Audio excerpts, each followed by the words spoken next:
दोस्तों नमस्कार, मैं हूं आलोक पाठक और आप देख रहे हैं खबर दस्तक।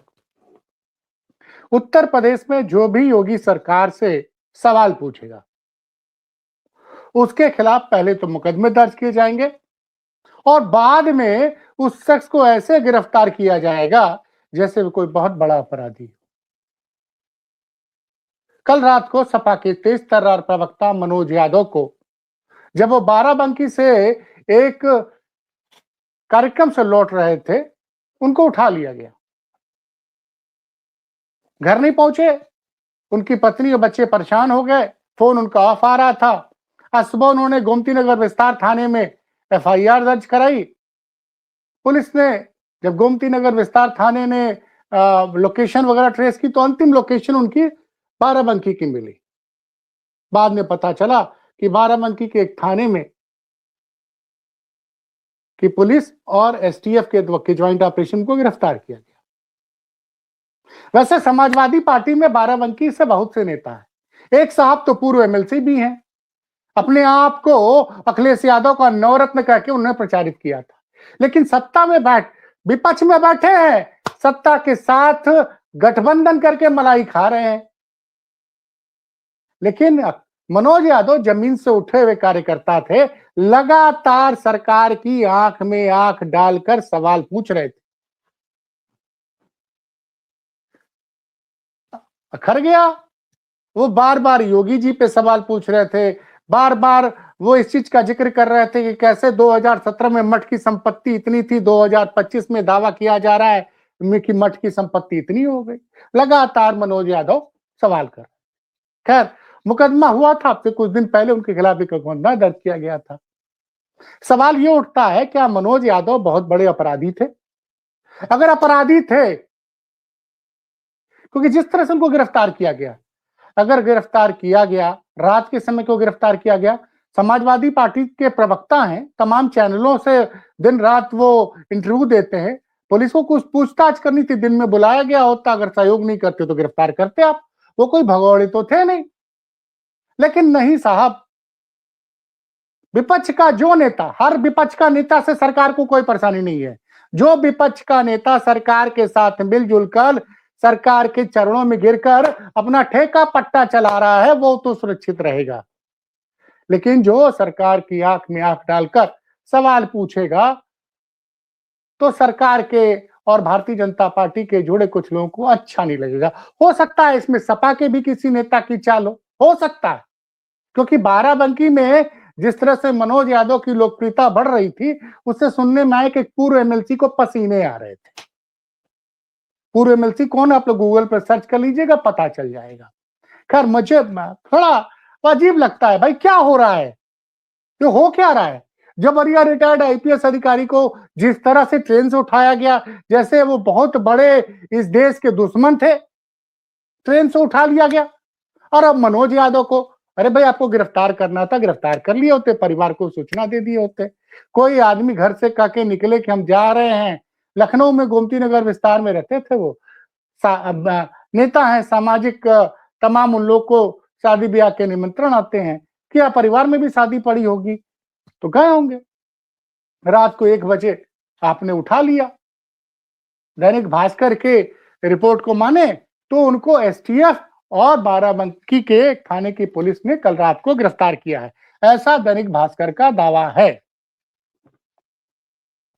खैर, मनोज यादव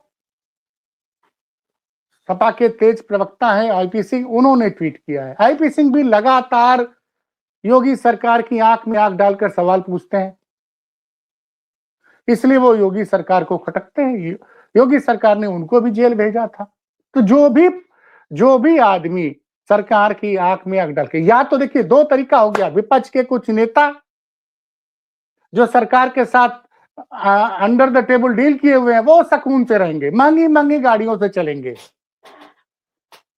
उनके खिलाफ कोई जांच नहीं होगी, क्योंकि उन्होंने अंडर द टेबल समझौता कर लिया है।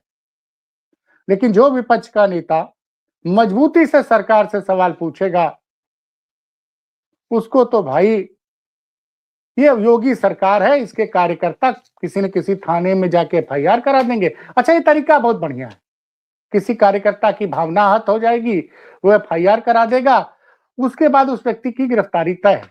और बड़े बड़े अपराध करने वाले बड़े आराम से घूमते रहते हैं। इसी सरकार में, योगी सरकार में, दो दो अपर पुलिस अधीक्षक लेवल के आदमियों पर लोग, दो महिलाओं ने आबरू लूटने की एफआईआर कराई, उनकी गिरफ्तारी नहीं हुई साहब। पूरा मौका दिया तंत्र ने, और वो गए हाई कोर्ट स्टे लेके चले आए। अभी देखिए ना, अनुज चौधरी जो है चंबल वहां संभल के तेज तर्रार सीओ साहब जब प्रमोट होकर एडिशनल एसपी हो गए, उनके खिलाफ सीजीएम साहब ने एफआईआर करने का आदेश दे दिया था, तो उनको भी पूरा टाइम दिया गया, एफआईआर नहीं दर्ज हुई, अब हाई कोर्ट से स्टे मिल गया है। अभी एक वीडियो वायरल है, एक जज साहब चले गए जेल में निरीक्षण करने के लिए, उन लोगों से मिलने के लिए जिनके पैर में गोली मारी गई थी, तो बता रहे हैं कि साहब किस तरह से वो कैदी बता रहा है कि किस तरह से हमारे पैर पे पहले कपड़ा बांधा गया, लटा दिया गया और फायर किया गया। ये है साहब। अभी सपा की तेज तर्रार नेता जो है मैडम रागिनी सोनकर, उन्होंने विधानसभा में सवाल उठाया है कि चोरी जैसे छोटे अपराध के मामले में भी अपराधियों को हाफ इनकाउंटर कर दिया जा रहा है। और हाई कोर्ट ने सख्त टिप्पणी की है कि पुलिस जो है सिर्फ प्रमोशन पाने के लिए, मीडिया में कवरेज पाने के लिए हाफ इनकाउंटर की कर रही, जो कि गलत है। खैर, इन सब मुद्दों पे आप जो भी आप सवाल मत उठाइए साहब, क्योंकि योगी सरकार को सवाल पसंद नहीं है। सपा के कितने प्रवक्ता हैं जो सरकार से लड़ते हैं? पूजा शुक्ला लड़ती रही, उनको भी जेल भेजा गया। आज मनोज यादव को जेल भेजा गया है। आईपी सिंह जेल जा चुके हैं। मतलब बाकी प्रवक्ताओं को संदेश दे दिया गया है कि देखो भैया, तुम बस मिलावटी विरोध करो, ज्यादा विरोध करोगे तो हमारा कोई कार्यकर्ता आहत हो जाएगा। और पुलिस तो बैठी है कि कार्यकर्ता आहत हुआ नहीं, एफआईआर दर्ज हुई, चलो उठा लो। देखते हैं दमन का ये दौर कब तक जारी चलेगा, कब तक चलेगा। और अफसोस की बड़ी बात खुद यह है कि खुद योगी आदित्यनाथ को जब मुलायम सिंह यादव की पुलिस ने 2007 में 6-7 में गोरखपुर दंगे के आरोप में गिरफ्तार किया था, और 6-7 दिन बाद जब जमानत के बाद योगी जी खुद बाहर आए थे, तो लोकसभा में तो फपक के रोए थे कि पुलिस ने उनके साथ ऐसे व्यवहार किया जैसे वो बहुत बड़े अपराधी हो। तो योगी जी को अपनी वो वेदना भूल गए हैं क्या? अपनी वो वेदना भूल गए कि जब गोरखपुर दंगे के में उनको मुलायम सिंह यादव की पुलिस ने गिरफ्तार किया तो क्यों आज वो दर्द भूल गए हैं? इस सवाल मैं आज इसलिए उठा रहा हूं कि भाई मनोज यादव के परिजन कल रात से परेशान थे। छोटे छोटे बच्चे हैं उनकी पत्नी जब गोमती नगर विस्तार थाने में उनकी गुमशुदगी की रिपोर्ट दर्ज कराती है, और जब गोमती नगर पुलिस सर्विलांस करती है, लोकेशन लेती है, और बाराबंकी पुलिस से पता चलता है, पूछती तब पता चलता है कि भैया कल रात को उनको बाराबंकी पुलिस के एक थाने और एसटीएफ ने एक मामले में गिरफ्तार कर लिया। और अमिताभ ठाकुर वाला तो मुझे भूलता ही नहीं है। आज हम बात कर रहे हैं, हम सब पत्रकारों के नंबर पुलिस के पास होते हैं, नंबर पूरा सर्वेलांस पे रहता है। भैया आपको किसी को गिरफ्तार करना है, दिन में आइए गिरफ्तार कर लीजिए भाई साहब। ये आप सबक सिखाना चाहते हैं कि हम तुम्हारे परिवार का हौसला तोड़ देंगे।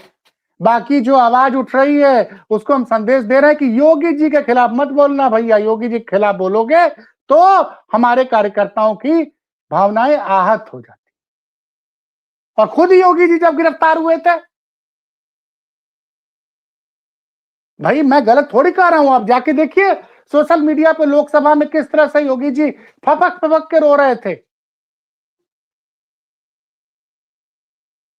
जो आदमी खुद पुलिस उत्पीड़न का शिकार हुआ है, वो जिसने ये बात खुद लोकसभा में कही है, उसके शासन में आम आदमी का, विपक्ष के नेताओं का, पत्रकारों का उत्पीड़न क्यों हो रहा है?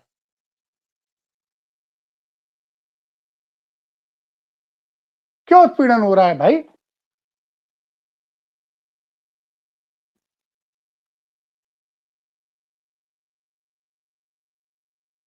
सपा के पास 75 प्रवक्ता हैं भाई साहब। सोशल मीडिया पे जाके देख लीजिए कितने प्रवक्ताओं ने मनोज यादव की गिरफ्तारी का विरोध किया है। ये विपक्ष के उन बड़े नेताओं से, उन बड़े प्रवक्ताओं से भी सवाल है। आईपी सिंह का ट्वीट नजर आया है मुझे।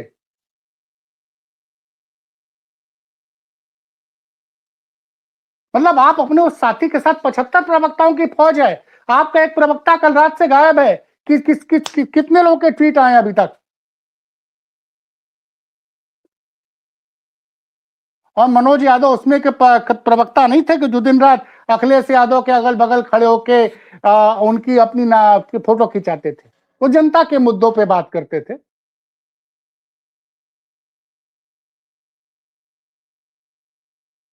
कोई मुकदमा दर्ज हुआ था, आप गिरफ्तारी करते भाई साहब, परिवार को तो बता देते।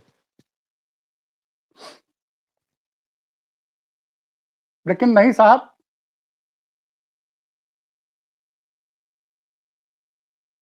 मैं योगी जी से पूछूंगा, योगी जी जब आप पुलिस उत्पीड़न के शिकार हुए थे, तब आप तो लोकसभा में आप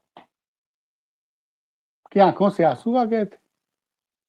फिर आपके राज में लगातार पुलिस का उत्पीड़न, पुलिस कैसे उत्पीड़न कर रही है लोगों का, इस पर आप क्यों खामोश हैं?